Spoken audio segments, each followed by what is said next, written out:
shroud by a man that was tortured the way Jesus was pierced through his side, had coins, his right side, yes, had coins on his eyes that were minted by Pontius Pilate, had pollen grains that were from Jerusalem, matched bloodstains on the Sudarium of Oviedo that is attributed to Jesus, and had a burst of ultraviolet radiation that caused a 3D image of this crucified body. The latest discovery about the Shroud of Turin could shake the very foundations of many beliefs. This controversial artifact holds immense significance in Christianity, and Dr. Taylor Marshall's podcast is about to add even more weight to this revelation. Dismissed as a medieval forgery nearly 35 years ago, the Shroud is now revealing new secrets. Could the Shroud of Turin actually be a miraculous artifact it's claimed to be?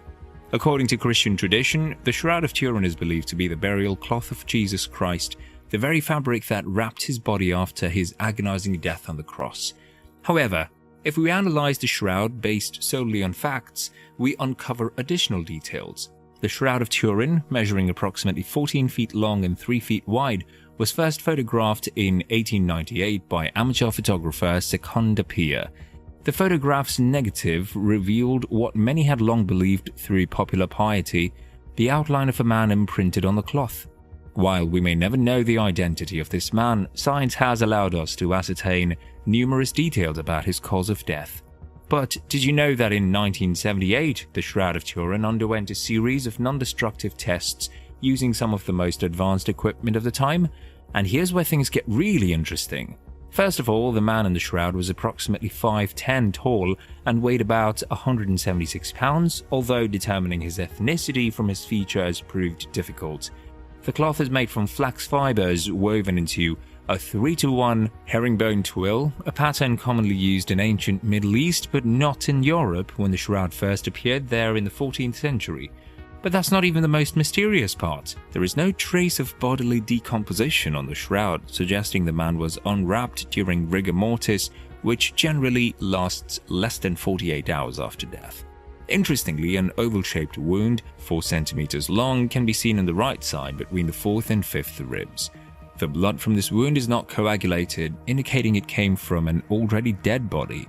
Now, wait until you hear this. Traces of human blood have been discovered on the Shroud of Turin. Tests confirm that the blood belonged to a human body at the time of death, as it was already coagulating on the skin. The blood is notably dense, a common result of dehydration. The significant presence of bilirubin suggests that the man had been beaten in the hours leading up to his death.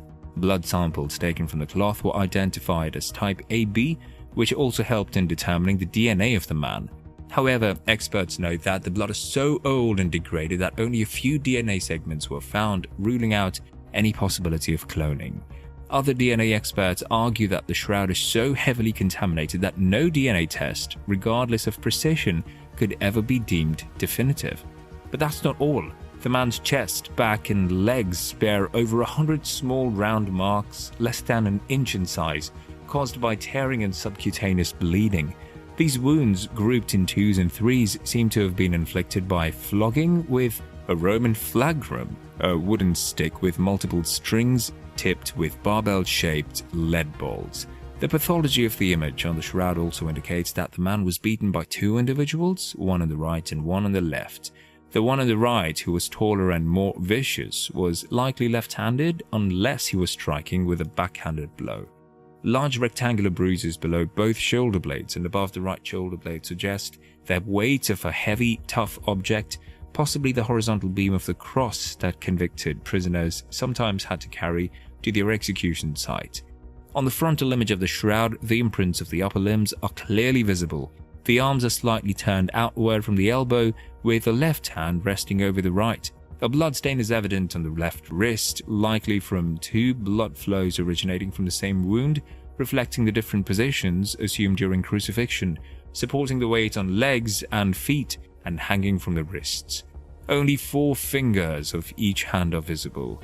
Dr. Pierre Barbet, in his book A Doctor at Calvary, explains that the thumb is hidden in the palm due to a contraction reflex caused by a lesion of the median nerve in the wrist. Although popular crucifixion art rarely depicts nails through the wrist, the shroud shows bloodstains on the arms indicating blood flowed upward from a square-shaped puncture wound on the wrist. It is believed that the nails were driven through the wrists during crucifixion because the hand structure couldn't support the body's full weight. A 1st century crucified skeleton found near Jerusalem supports this theory.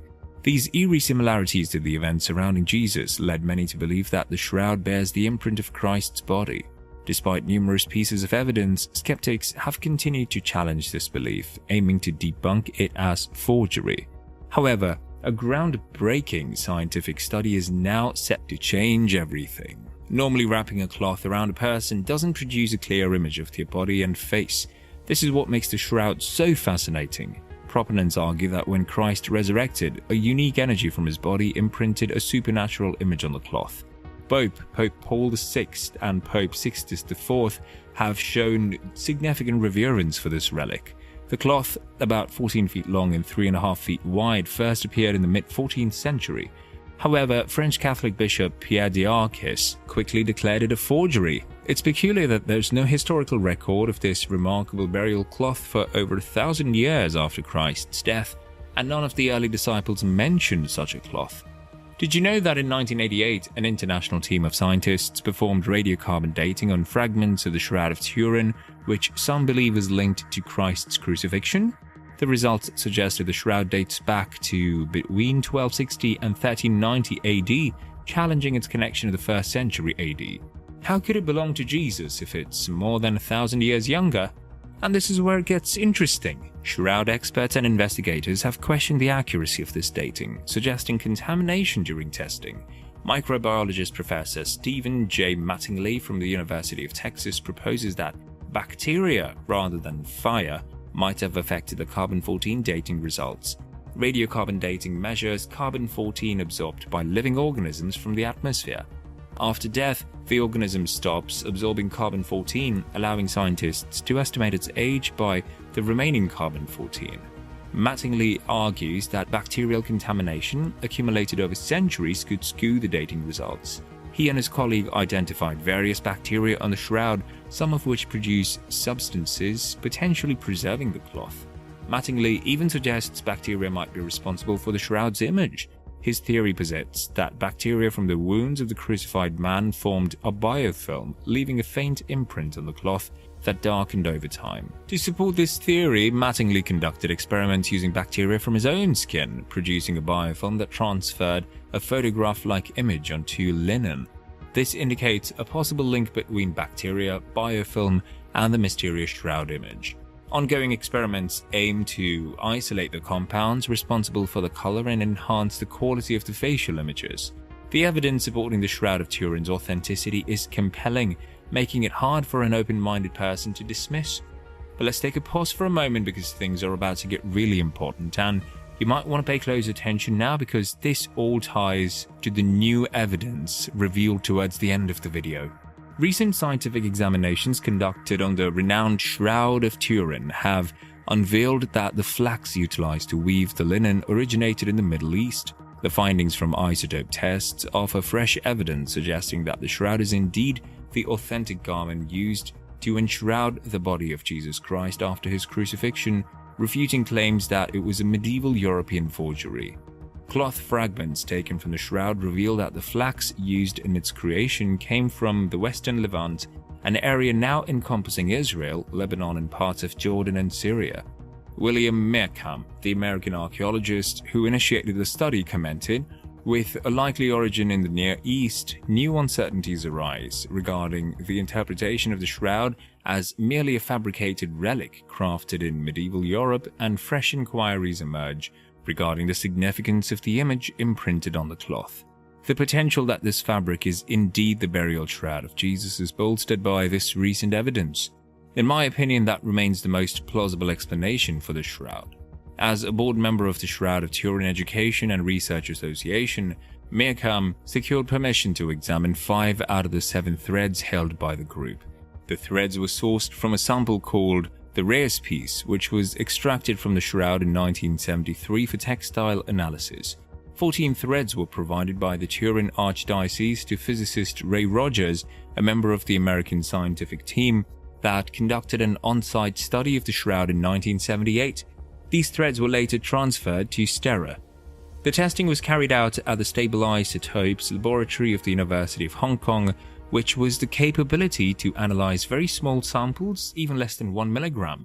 This study inspired a 2022 paper by Reverend Professor Patrick Pulicino, a priest in Southwark and formerly an NHS consultant neurologist. He proposed that the shoulder injury caused a massive internal bleed resulting in the collapse of the circulatory system. According to Pulicino's article in Catholic Medical Quarterly, up to 3 pints of blood spilled out from the cavity where the blood accumulated when the side of Jesus was pierced by a Roman lance, as recounted in the Gospel of St. John. While the latest findings refute the claim that the shroud is merely a forgery, mysteries remain. Mearcom acknowledges that the carbon dating of the shroud is still yet to be resolved and that there is slight overlap of a couple of samples or flax from Western Europe with those of Israel.